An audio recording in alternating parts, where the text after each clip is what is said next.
अगर आप लोग सी टेट, यूपी टेट या फिर किसी भी राज्य की शिक्षक पात्रता परीक्षा की तैयारी कर रहे हैं तो हैदरी स्टडी पॉइंट को ज़रूर सब्सक्राइब करें।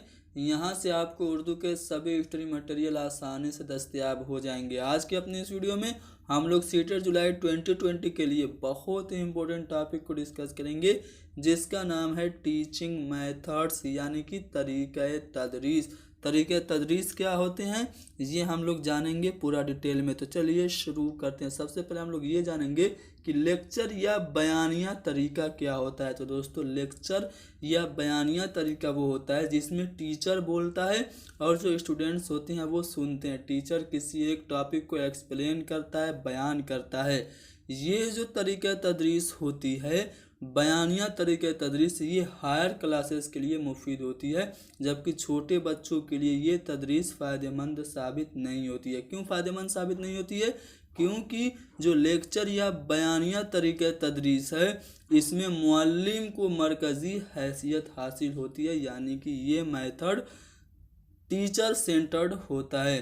लेकिन एजुकेशन सिस्टम में आजकल जो एजुकेशन है वो चाइल्ड सेंटर्ड है, इसलिए लेक्चर या बयानिया तरीका छोटे बच्चों के लिए मुफीद नहीं है। अगला है बहस व मुबाहसा का तरीका। इसमें क्या होता है, इसमें टीचर तलबा को कोई एक टॉपिक दे देता है और उनको पूरा मौका देता है कि इस पर्टिकुलर टॉपिक पे अपने आइडियाज़ और अपने थॉट्स को एक्सप्रेस करे, यानी कि किसी एक मौजू पर तालिब इल्मों को ख्यालात व जज्बात को जाहिर करने का मौका देता है। तो वो जो तरीका होता है वो बहस व मुबाहसा का तरीका होता है। इससे फ़ायदा क्या होता है, इससे बच्चों में इस्तिदलाली सलाहियत बढ़ती है, यानी कि उनका जो लॉजिकल जो थिंकिंग है वो डेवलप होती है। तो ये था बहस व मुबाहसा का तरीका। अगला है सवाल व जवाब का तरीका। इसमें क्या होता है, इसमें टीचर बच्चों से सवाल करता है और सवाल करके ही उनको चीज़ें बताता रहता है। इसमें बहुत सारे सवाल पूछे जा सकते हैं, जैसे तमहीदी सवाल पूछे जा सकते हैं, तफहीमी सवाल पूछे जा सकते हैं। तमहीदी सवाल कैसे पूछे जाएंगे? तमहीदी सवालात बच्चों से जो पूछे जाएंगे वो उनके जो प्रीवियस नॉलेज है उसको चेक करते हुए पूछे जाएंगे। उसके बाद बात करेंगे तौज़ीही या तशरीही तरीका। तो बहुत आसान सा तरीका है। इसमें टीचर क्या करता है, किसी एक टॉपिक को क्या करता है, एक्सप्लेन करता है। तो वो तरीका जो होता है वो तौज़ीही या तशरीही तरीका होता है। अगला तरीका बहुत अहम है, वो है गुफ्तगू का तरीका। इसमें टीचर बातचीत के ज़रिए बच्चों को चीज़ें सिखा देता है। रास्त का तरीका बहुत अहम है, इससे काफ़ी सवाल पूछे जा चुके हैं। रास्त का तरीका क्या होता है, इसमें टीचर क्या करता है, चीज़ दिखाता है, कोई भी चीज़ दिखा करके उसका नाम बताता है और इस तरह से कोई किसी भी चीज़ के बारे में पढ़ा देता है। जैसे बच्चों को अगर एप्पल पढ़ाना है, एप्पल मीन्स सेब होता है, तो बच्चों को सेब या सेब का फ़ोटो दिखाएगा और इस तरह से इस तरीके में, यानी कि रास्ते के तरीके में पढ़ाया जाता है। ठीक है, डायरेक्ट मेथड इसको कहते हैं अंग्रेजी में। ठीक है, डायरेक्ट मेथड। अगला है तर्जुमे का तरीका, यानी कि ट्रांसलेट मेथड। तो इसमें क्या होता है, इसमें मादरी ज़बान या फिर कोई ऐसी ज़बान जो हमें पहले से आती है उसको ज़रिया बना के हम लोग किसी दूसरी ज़बान को सीखते हैं। जैसे कि हमें उर्दू या हिंदी ज़बान पहले से पता है और हम अंग्रेज़ी ज़बान सीखते हैं, तो इन्हीं दोनों ज़बानों के ज़रिए से सीखते हैं। तो ये जो तरीका होता है वो तर्जुमे का तरीका होता है। ये जो तरीका होता है वो सेकेंडरी लेवल के जो स्टूडेंट्स होते हैं उनके लिए फ़ायदेमंद साबित होता है। अगला है मंसूबाई तरीका, जिसको हम लोग हिंदी में कहते हैं योजना विधि।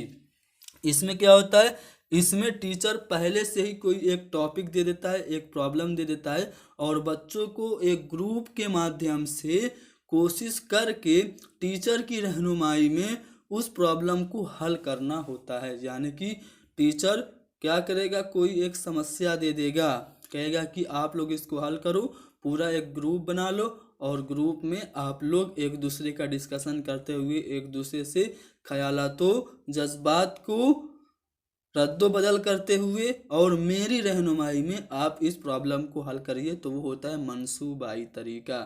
अगला है डाल्टन प्लान या डाल्टन योजना।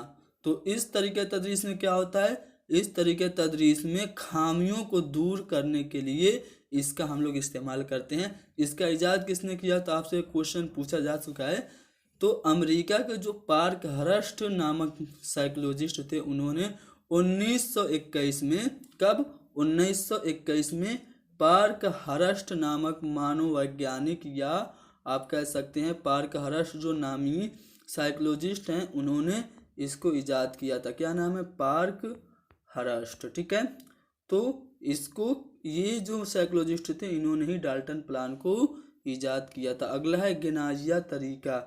इसमें क्या होता है, ये तरीका जो होता है वो शेरी असनाफ की तदरीस में इस्तेमाल होता है, यानी कि ऐसी टीचिंग जिसमें हमें बच्चों को कोई नज़्म पढ़ानी हो, कोई गीत या फिर कोई पोएम पढ़ानी हो, तो इसमें टीचर गा गा के बच्चों को पढ़ाता है, तो वो तरीका आपका गनाइया तरीका होता है। अगला है अदाकारी का तरीका, यानी कि टीचर अपने हाव भाव, अपने हाथों का इशारा करके, अपने चेहरे का रंग बदलते हुए, तरह तरह से एक्सप्रेशन जाहिर करते हुए जब टीचर पढ़ाता है, तो उसको हम लोग कहते हैं अदाकारी का तरीका। अब बचे दो आखिरी तरीके जो कि बहुत इंपॉर्टेंट है, इस्तिकराई तरीका और इस्तिखराजी तरीका। इस्तिकराई तरीका को हम लोग कहते हैं आगमन विधि, यानी कि इसको अंग्रेजी में इंडक्टिव मेथड कहा जाता है, और इस्तिखराजी तरीका को हम लोग निगमन विधि यानी कि डिडक्टिव मेथड कहते हैं।